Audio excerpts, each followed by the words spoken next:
for Season 3 Episode 9, titled War Requiem. This penultimate episode dropped on January 2nd, 2026, and oh man. It turned Chicago into a straight-up war zone. Revenge, betrayals, new alliances, and some shocking deaths, this one had it all.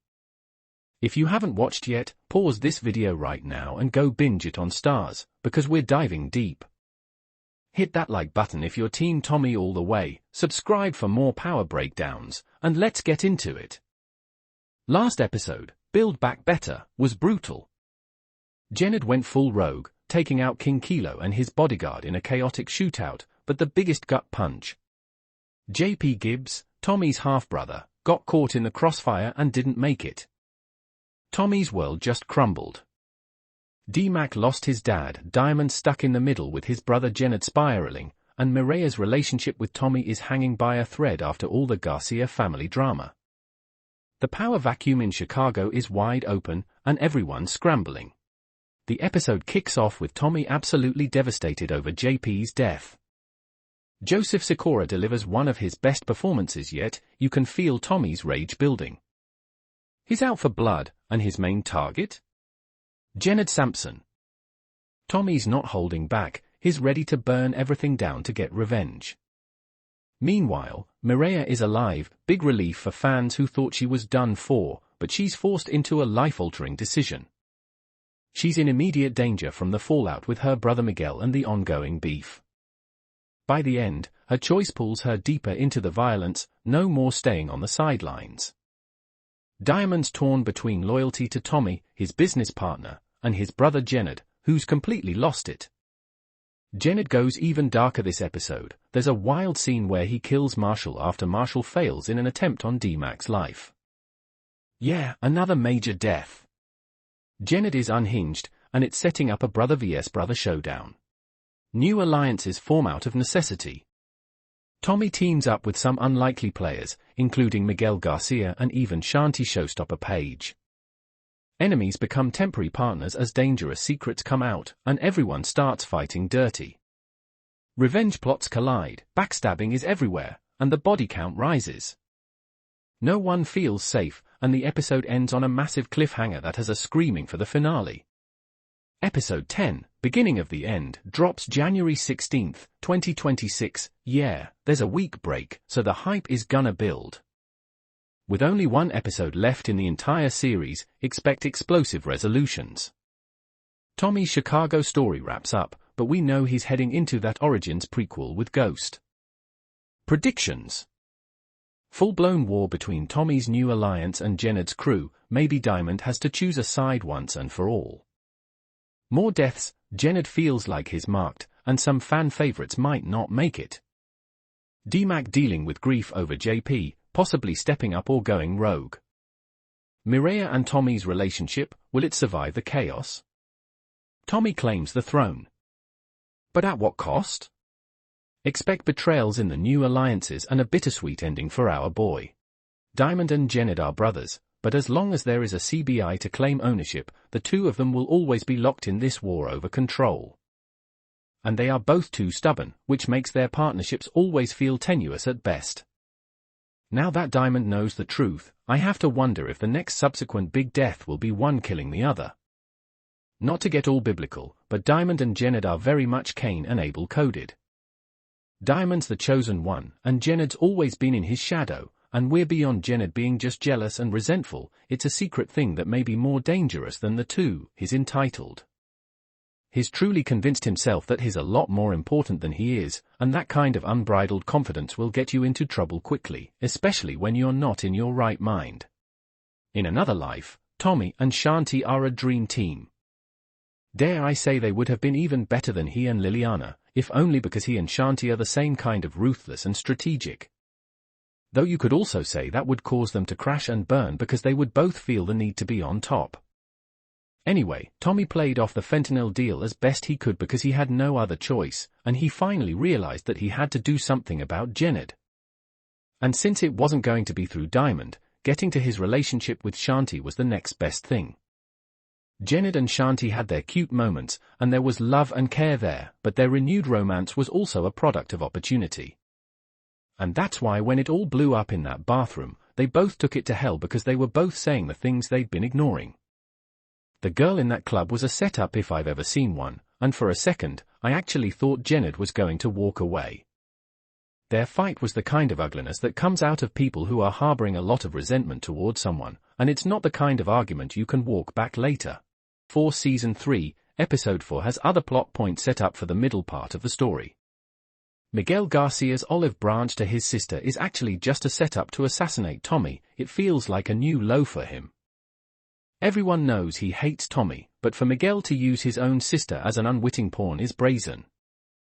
On the flip side, the manipulation Claudia's brother Vic is doing of Ray is starting to feel oddly genuine, maybe because Vic has spent so long getting squeezed by everyone else. But the idea of him getting some amount of happiness is appealing, even if it probably also won't last. The dynamic between Jenard and Shanti is proof of that.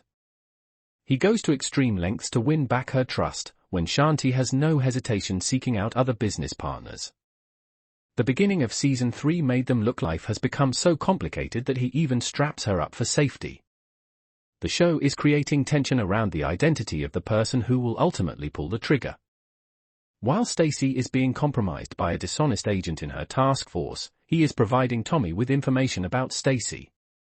Long before Claudia finds her own way out of prison, her conceit is preparing Elise for a sad exit as she continues to cling to her self-appointed reputation as the White Devil.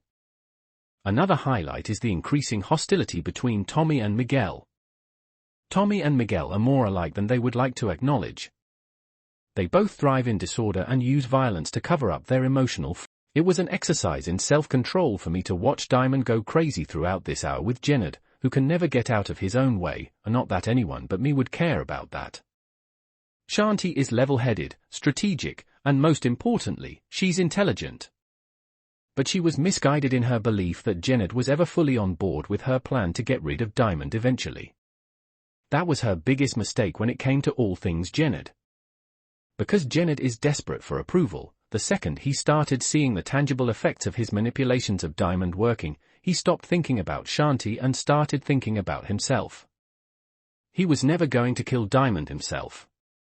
Still, he would have chosen Shanti over Diamond in the long run had Diamond not eventually succumbed to Jenard's continuous hype and sowing the seeds of distrust with Tommy. Now, it's him and Diamond against everyone, and Jenard can puff his chest as much as he wants to, yet the minute Diamond tells him to do something, he's right out there doing it. And in a lot of ways, he's just become what Diamond was to Tommy. And they are truly unaware of it.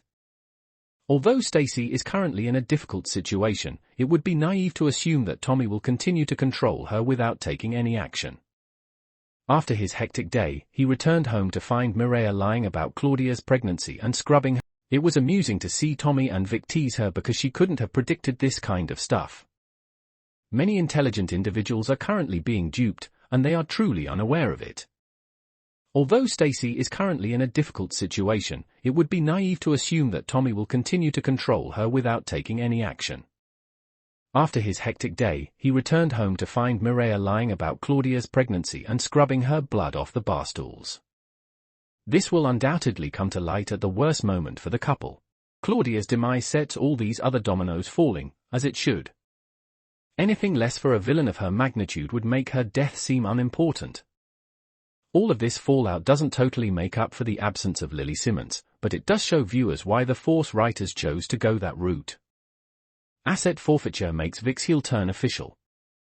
He leads a crew to strike at the Albanians to take back a Flynn bar, and he also tells his girlfriend Ray that he's been under everyone else's thumb for too long. This plot twist still doesn't entirely resonate, as fun as it is to see Shane Harper in full villain mode.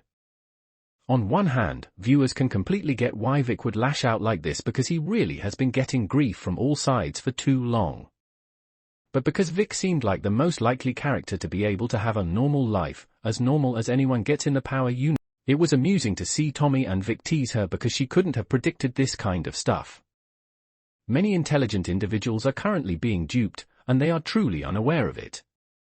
Although Stacy is currently in a difficult situation, it would be naive to assume that Tommy will continue to control her without taking any action. After his hectic day, he returned home to find Mireia lying about Claudia's pregnancy and scrubbing her blood off the bar stools. This will undoubtedly come to light at the worst moment for the couple. Tommy's life will definitely change after learning about Mireya's pregnancy. Tommy is so close to achieving all of his goals in his quest to conquer Chicago that it would be fascinating to see what he would do. Would he sacrifice everything to ride into the sunset with his new family? I worry that he won't be able to have both, which should build up a thrilling conclusion to Tommy Egan's trip as he balances his aspirations to become Chicago's king. It was amusing to see Tommy and Vic tease her because she couldn't have predicted this kind of stuff. Many intelligent individuals are currently being duped, and they are truly unaware of it. Although Stacy is currently in a difficult situation, it would be naive to assume that Tommy will continue to control her without taking any action. After his hectic day, he returned home to find Mireya lying about Claudia's pregnancy and scrubbing her. No, they both had a lot of reasons to want to take each other out, but she had a better idea. She proposed that if he give her kids the pass, she'll give him one too. Monet explained that all she cared about at the moment was making sure her family was safe, especially her grandbaby. Tariq, who is obviously still shell-shocked by the news, lowers his gun before leaving the house. That episode ends with Tariq pulling up to the party/concert Braden put together for No Lie.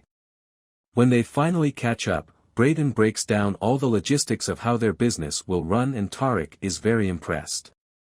When Braden is done, he asks Tariq how things went with the Tejadas.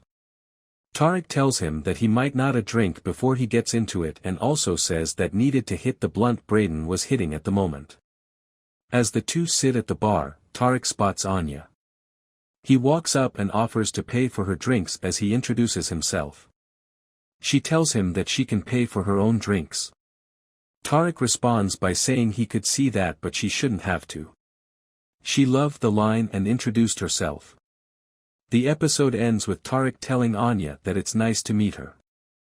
That boy cold. Power Book 2, Ghost continues to dominate television screens as it approaches its mid-season finale in its final 10-episode run. This spin-off from the original Power series, which concluded in 2020, has garnered significant attention, with Season 4 attracting 6.5 million multi-platform viewers during its debut week on Starz. Michael Rainey Jr. portrays Tariq St. Patrick, the son of James St. Patrick, known as Ghost, a former drug lord and businessman. Tariq, who killed his father in the original series, now navigates a dual life as an Ivy League college student and a drug dealer. Season after season, viewers witness Tariq's attempts to earn his inheritance through education, only to be drawn deeper into a life of crime. He embodies the legacy of Ghost, version 2.0, as per the report by Radio Times. Adding to the complexity, Detective Don Carter, Michael Ealy, enters the fray, determined to bring down Tariq and his associates, including federal agent Angel Young, with ties to Paz and Angela Valdez. The impending threat forces Tariq and his loved ones into precarious situations, testing their resilience and alliances. The Starz app offers streaming for every Power franchise installment, including Power Book 2, Ghost. Fans excitedly await the dramatic finale of this spin-off, which functions as a sequel and a standalone story in the Power universe, as the series gets more intense with each new episode release.